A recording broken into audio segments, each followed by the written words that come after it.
Hey everybody, Walt Dickinson here, founder, brewer at Wicked Weed Brewing, and today we've got another magical beer out of the Heritage Series at Wicked Weed, Silencio. And because it's Silencio, first of all, I want you guys to get to know Andrew Zinn.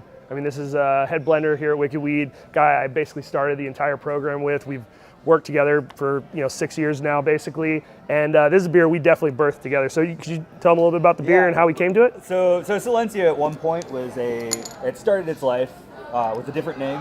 Divergence. Yeah, it was a Brett Porter. But then that weird movie came out, and we just couldn't do that anymore. We actually had an early batch that ended up going sour, and we decided that it's actually one of my wife's favorite beers. We had this one at our wedding. Silencio is like I said, it started off as a porter, but became a black sour beer, and originally it was just coffee, right? Like we were just working with coffee, and anyways, the name Silencio, it's because we were working with Mountain Air Roasters, and the group of growers.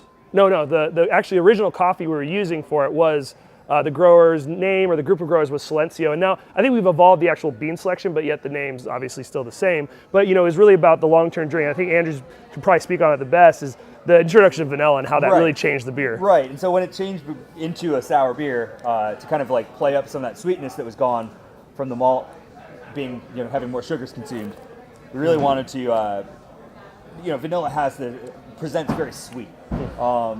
And I did a lot of playing around. I feel like Madagascar vanilla is kind of the standard, and it could be a little bit lost behind bourbon. It's called bourbon vanilla.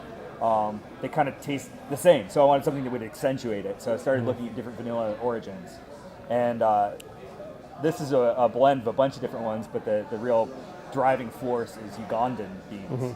They have this almost like milk chocolate thing going on. It really plays off of the dark base beer and the coffee, and really brings out sweet notes that wouldn't be there otherwise. The beer is very, very dry. Yeah, I think it's the cool thing about sour beers, right? I think when you drink, a Red Angel, or even when you're drinking Silencio, right, you have this experience where you're drinking something very dry with acidity, but then when you get that aroma of sweetness and the flavor of sweetness that you're getting from, like, your memory of a berry is that this is sweet, and your memory of vanilla is that this is sweet, right? So when you're getting those aromatics and those flavors, and you're getting the acidity, even though it's dry, it presents, again, much sweeter, which I think carries the balances and gives you that nice, almost like kind of vanilla latte kind of character that's layered over this just like really beautifully complex bourbon aged porter. Right.